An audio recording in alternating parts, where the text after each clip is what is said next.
بسم اللہ الرحمن الرحیم۔ گیا جو وقت پھر ہاتھ آتا نہیں، صدا عیش دورہ دکھاتا نہیں، جگہ جی لگانے کی دنیا نہیں، یہ عبرت کی جا ہے تماشا نہیں۔ ناظرین، میں ہوں احسان علی اور آپ دیکھ رہے ہیں میرا اپنا یوٹیوب چینل ٹوڈے وتھ احسان علی۔ دوستو، مفتی عبدالشکور صاحب ایک ٹریفک حادثے میں جاں بحق ہو گئے۔ مفتی عبدالشکور صاحب کی شخصیت سے متعلق آپ کو آگاہ کرنے سے پہلے اللہ رب العزت ان کی لواحقین کو صبر جمیل عطا فرمائے، اور اللہ رب العزت ان کو اپنے جوار رحمت میں خاص جگہ عطا فرمائے۔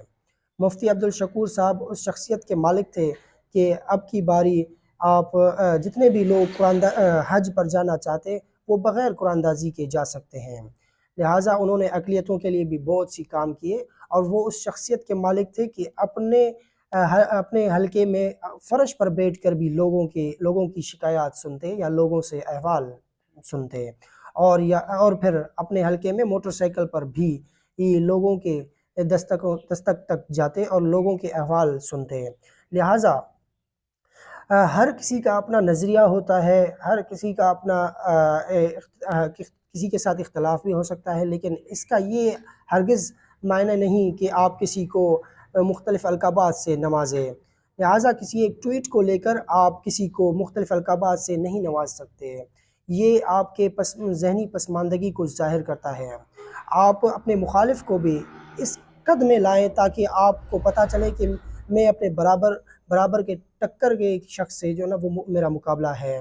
لہٰذا ہم اس دین کے ماننے ہیں، اس نبی کو ماننے ہیں جس نے امیر حمزہ کی کلیجہ چبانے والی یہ ہنسا کو بھی معاف کیا تھا، اور حضور پاک صلی اللہ علیہ وسلم نے ابو سفیان کے گھر میں پناہ لینے والے تمام لوگوں کو عام معافی دینے کا اعلان کیا تھا۔ لہٰذا مفتی عبدالشکور صاحب نے اقلیتی برادری کے لیے بھی بہت سے کام کیے۔ انہوں نے اقلیتی برادری کو فنڈز مختص کرنے کے حوالے سے، ان کی فلاح و بہبود کے حوالے سے انہوں نے فنڈز کا اہتمام کیا، اور اس کے لیے وہ کوششیں جاری رکھے ہوئے تھے۔ وہ ایسے شخصیت کے مالک تھے کہ وہ کسی کو نیچا کبھی نہیں دکھاتے۔ لہٰذا ہم اس دین کے ماننے والے ہیں کہ جس میں پرچار یہ دیا گیا ہے کہ مخالف کی بھی قد کو اونچا رکھو تاکہ آپ کے برابر میں رہے۔ دوستو، یہ ایک حادثہ اس طریقے سے پیش آیا کہ مفتی عبدالشکور صاحب اپنے گاڑی میں جا رہے تھے، اور وہ کوئی جی ٹی روڈ نہیں تھی، کوئی مین روڈ نہیں تھی، وہ ایک لنک روڈ اور وہ عام سی روڈ تھی۔ اس پہ مفتی عبدالشکور صاحب بالکل سلو جا رہے تھے، اور ایک گاڑی آتی ہے 110 کی سپیڈ سے، اس گاڑی کو ٹکر مار کے چلا جاتا ہے۔ اس حادثے کو لے کر بہت سی سوالات جنم لے رہی ہیں، اور بہت سی قیاس آرائیاں شروع ہو گئی ہیں۔ لہٰذا JUIFA کو بھی تحفظات ہیں کہ یہ حادثہ نہیں بلکہ یہ قتل ہے، اور پہلے بھی مفتی صاحب کو تھریٹس تھے، اور JUIFA کے مطابق JUIFA نے ایک تحقیقاتی ٹیم بنانے کی اپیل کی ہے۔ حکومت وقت کو چاہیے کہ وہ ایک تحقیقاتی ٹیم بنائے اور اس حادثے کی تہہ تک پہنچے، تاکہ پتہ چلے کہ مفتی صاحب کو ٹارگٹ کیا گیا یا یہ ایک حادثہ تھا۔ لہٰذا ان کی ذات کے بارے میں آپ جو نا وہ کہہ سکتے ہیں کہ وہ ایک اعلیٰ شخصیت کے مالک تھے۔ اللہ تعالیٰ ان کو جوار رحمت میں خاص جگہ عطا فرمائے۔ دوستو، اس وقت جو سیاسی ٹیمپریچر ہے، اب کچھ سیاسی ٹیمپریچر سے متعلق آگاہ کرتے ہیں۔ آج منڈے ہے، آج کے دن تک اسٹیٹ بینک آف پاکستان کو فنڈز جو نا وہ وزارت خزانہ کو دینے تھے، اور وزارت خزانہ کو الیکشن کمیشن کو دینے تھے۔ لہٰذا اس وقت تک کوئی پیش رفت نہیں ہو پایا، اور وزارت خزانہ اسٹیٹ بینک نے اب تک فنڈز وہ ٹرانسفر نہیں کیے۔ اس پر اگر دیکھا جائے کہ توہین عدالت لگ سکتا ہے۔ لہٰذا کل ایک پروگرام میں رانا ثناء اللہ نے کھلم کھلا کہا کہ کسی میں دم ہے کوئی الیکشن کروا سکے، الیکشن نہیں ہوں گے، اور الیکشن تب ہوں گے جب پورے پاکستان میں ایک ساتھ الیکشن ہوں گے۔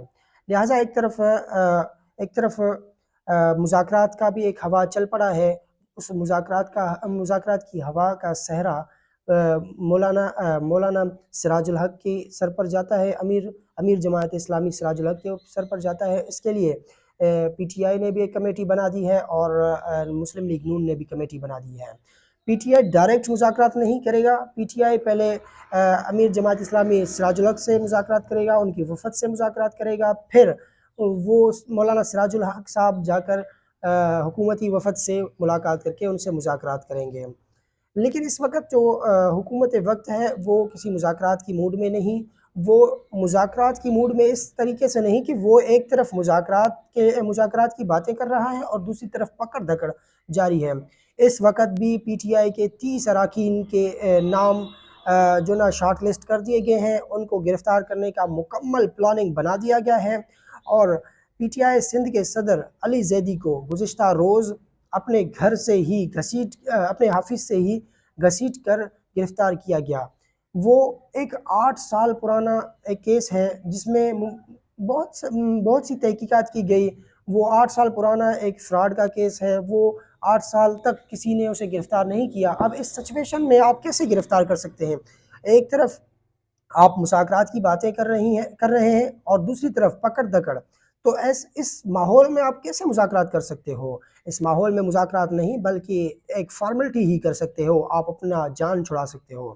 لہٰذا حکومت وقت کہیں پر بھی ان کی نیت یہ نہیں کہ الیکشن ہو پائیں، کیونکہ اگر اس وقت الیکشن ہو پاتے ہیں تو ان کے لیے ایک سیاسی جو نا وہ سیاسی نقصان ہے، وہ حکومت میں نہیں آ پائیں گے۔ کیونکہ اس وقت آپ اندازہ لگائیں کہ اگر صوبے میں جس کی حکومت ہوگی تو ظاہری بات ہے وہاں کے لوگ وفاق میں بھی اسی کو ووٹ دیں گے، اور یہ جو ماحول ہے وہ پی ٹی آئی کو سوٹ کر رہا ہے۔ پی ٹی آئی اپنے اس بیانیے کو کس طرح کیش کروا پائے گا، یہ تو وقت بتائے گا۔ لہٰذا اس وقت کوئی فضا اپنا مذاکرات کے لیے فضا ہموار نہیں۔ دوستو، وزارت خزانہ بھی فنڈز مہیا کرنے کے لیے تیار نہیں۔ اب چند دن پہلے وزارت مواصلات کو 22 ارب روپے ادا کر دیے گئے ہیں، وہ صرف ترقیاتی کاموں کے لیے۔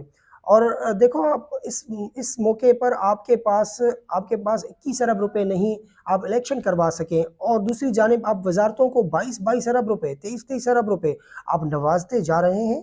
کیا یہ آپ کا دورہ معیار نہیں؟ کیا آپ کے لیے ایک سوالیہ نشان نہیں کہ آپ ایک طرف کہتے ہیں کہ خزانے میں پیسے نہیں اور ہمارے پاس اتنے پیسے نہیں کہ فنڈز مہیا کریں، اور آپ ایک طرف 22 ارب روپے فنڈز کی مد میں اور ترقیاتی کاموں کے مد میں دیتے جا رہے ہیں، اور دوسری جانب آپ کے پاس 21 ارب تک نہیں کہ آپ الیکشن کروا سکیں۔ کیونکہ الیکشن اور ایک اور بھی مسئلہ آ رہا ہے کہ کیئر ٹیکر جو حکومت ہے ان کا بھی ٹینیور پورا ہونے جا رہا ہے، وہ 22 تاریخ کو ٹینیور پورا ہونے جا رہا ہے۔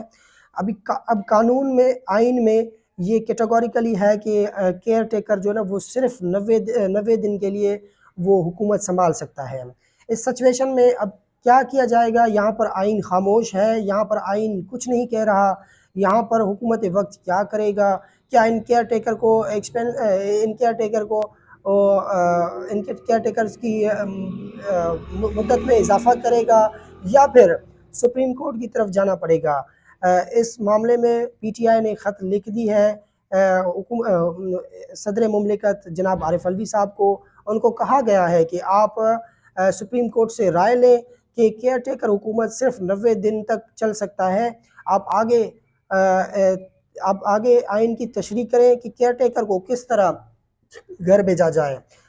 اگر اس خط کے نتیجے میں صدر مملکت سپریم کورٹ کو خط نہیں لکھتے تو فواد چودھری صاحب نے کہا کہ ہم خود پٹیشن داخل کریں گے، اور اس پٹیشن میں یہ موقف اختیار کریں گے کہ ایک کیئر ٹیکر حکومت 90 دن سے اوپر حکومت نہیں کر سکتی۔ وہ آئین میں کہیں پر ظاہر نہیں کہ کوئی کیئر ٹیکر حکومت جو ہے نا وہ 90 دن سے آگے حکومت کر پائے، کیونکہ پاکستان کی تاریخ میں یہ کبھی نہیں ہو سکا ہے۔ لہٰذا اس وقت جو سچویشن ہے، اس سچویشن کی تشریح صرف سپریم کورٹ آف پاکستان کر سکتی ہے، اور یا تو پھر پارلیمنٹ نے تو کرنا ہی نہیں، کیونکہ پارلیمنٹ نے تو ایکسٹینشن دینا ہے اور سپریم کورٹ آف پاکستان ہی تشریح کر سکتا ہے۔ لہٰذا اس سے متعلق آپ کو مختلف ویڈیوز میں آپ کو آگاہ کرتے جائیں گے، لہٰذا اب تک کے لیے اتنا ہی۔ اگر ہمارا یہ ویڈیو آپ کو پسند آیا ہے تو آپ ہمارا یوٹیوب چینل سبسکرائب کرنا مت بھولیے گا۔ شکریہ، اللہ حافظ۔